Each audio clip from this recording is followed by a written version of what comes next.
Welcome to Reef Diary, day 106. I had so much happen today, I had to type up notes so I wouldn't forget it all. The first thing I wanted to deal with, and what kind of steamrolled one thing into the next, was the Sebae anemone. It had been moving more and more, encroaching into the Duncans over there, and it was actually a problem because you could see the anemone look normal on one side and kind of shriveled on the other.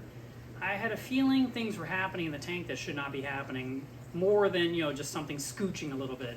And I figured the best bet I could do would be reach in, take all those rocks where the anemone sits, and kind of make a circle and put it right in the middle like a campfire. That was my plan.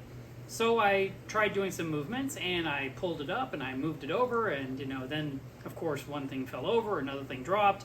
The hammer coral colony, the grouping that I had, is all messed up now. I'm like, oh. But whatever, I'll deal with that on another day. For now, I just want to get that Sebae back where it belongs, in that spot. So right now it's actually really low in the reef, and it doesn't bother me because it probably will extend up. I would prefer if the foot would go down deep.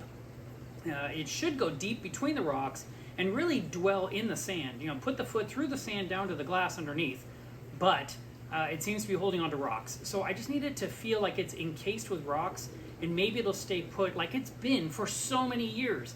It has this thing where it occasionally wants to do that. It gets into a mood and decides, I think I might like a new spot, and I totally disagree with it. I'm like, no, you do not need a new spot. You need to stay where I put you. So the battle continues, me versus a brainless bag of water. We'll see who wins this one. From there, I decided to, while my arms are in the tank, glue down a couple of small frags that had fallen off this one rock here behind me. I always struggle with this one. The stylophora had fallen over, the anacropora had fallen over, so I wanted to glue those both. And then I discovered here in the front, my montipora, which still doesn't look quite right, it had come off the rock because of all the movement with the bommy. So I re-glued that one as well. Hopefully everything will stay put where it should be. I can always address it, but I just wanted to catch those now. Then I thought, okay, the algae turf scrubber. I opened the drawer and I'm like, holy moly, it is full of algae, way more than I've seen thus far. I was told you can expect like a couple of inches across the bottom touching the drawer, and this drawer was like half full. So I was like, all right, let me take that apart and clean it. And while I was doing that, I decided to look inside the turf scrubber.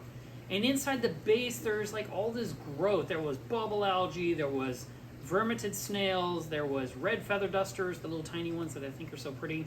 Not one bristleworm, interestingly enough, and some sponge. And so I spent, 10 or 15 minutes trying to chisel all that out of there and get it out of there. And then there's this mesh bag that goes underneath that catches anything that falls out of the turf scrubber, and I cleaned that out as well. I cleaned the scrubber itself of all the hair algae and took out another huge softball worth. And when I do this, what I do is I don't just like grab it and hold it up. I grab it and I squeeze the liquid out of it, and that softball is actually, it's lighter now, but it's dense, it's pure hair algae. And to be able to remove that much is really interesting to me. And, this happened, before I started filming this, I didn't check when's the last time I did it, but I feel like it was about 10 days ago. So it needed to be done. I'm glad I did it, and now I'm back down to a nice, almost white sheet of plastic inside there. I cleaned off the spray bar at the top so that way the water would flow down cleanly like it should, and it's all back to normal. And then from there I looked at the protein skimmer, and the collection cup was gross. So I cleaned the collection cup, and I even the tubing that goes to the waste collector, I cleaned that. And the waste collector was full again. Matter of fact, I have been skimming out more skim made lately than I have previously. I remember it was a while back, and I was thinking, the skimmer's on, the skimmer's doing its job, but it barely pulled out any skim made. And I continue to pull out a lot. Today it was like this much skim made in the waste collector. I still haven't taken the time to measure that, but it's got me like 1.5 gallons that came out. And if I continue to heavy skim like this, or what some might call wet skimming, I may need to keep a really close eye on my salinity to make sure that the tank isn't getting lower salinity, is basically the easiest way to describe it. And then I looked at the frag system, and I was like, oh. So that protein skimmer, not only was the cup full again, it was doing the volcano thing over the top, and it was gross and just like all, like a couple of knots of foam on the top. So I took that apart and cleaned that up and put that back together. And then I looked at the Nero 5, and it was almost completely encrusted with bubble algae, so I took that apart and cleaned it. And then I hooked up potassium finally. I'd gotten the bottles in probably 2 weeks ago. Finally got a new bottle hooked up to the reef. It is set up with the Camor pump, which is plugged back into the Apex to give it power. I made sure that the Camor was scheduled properly. I set it to 100 milliliters a day for the next 10 days. And it'll put in 5 20 milliliter doses from 1 in the morning to 5 in the morning each day for the next 10 days. I think that's everything. Yes, that's everything for the reef. And that's everything for the frag tank. And then the mangrove tank, the brand new tank I set up last night. So today I put my finger in there to feel the water temperature, and it was toasty warm. And I thought, man, that's comfortable. And I thought, I really need to check the temperature. So I grabbed a glass thermometer and put it in there, measured 91 degrees. I was like, okay, that little heater is too much for 6 cups of water. I was thinking, yeah, it's a little oversized because I think it's designed for 1 to 3 gallons. But because of its internal thermostat, I figured if it comes on, it's going to turn off really fast because it's going to warm up that little bit really rapidly. But I ended up saying, okay. Someone had mentioned this on the stream, on the video last night in the comments. They said, hey, that heater's too big. They were right. You were right. Good job. And so I pulled it out. And when I took out that tiny heater, the water went down in the vase 1/2 inch. That's how much displacement that tiny heater was in there. So I went ahead and I removed it, and I added more water to RO water to the system to also make sure to make up for any kind of evaporation. And the water's crystal clear. The mangroves are, I mean, it's been less than a day. I mean, what am I expecting them to do? But I kind of want the leaves to not look wilted, but they kind of got baked a little bit for a few hours today. So the tank right now is about 78 to 78.5. I also took that glass thermometer and stuck it in my reef just to verify that it was even telling me the truth. And after it sat in the anemone cube for about 10 minutes, I checked what the reef said all the water system was, which was 78.1. I looked at the glass thermometer, it was right at 78. So it's dead on accurate, so I can believe it. It's not telling me some misleading number. I know for a fact that I've got the same reading off 2 devices. So I've left it in there for now, and it lets me just check on it. But that tank's not going to get any warmer.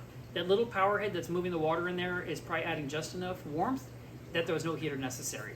Now, I keep the house at 70 degrees. I plan to keep the house at 70 degrees all winter, so I don't anticipate that tank getting cooler, and I don't believe it'll get any warmer as long as I stay on top of cleaning that little pump.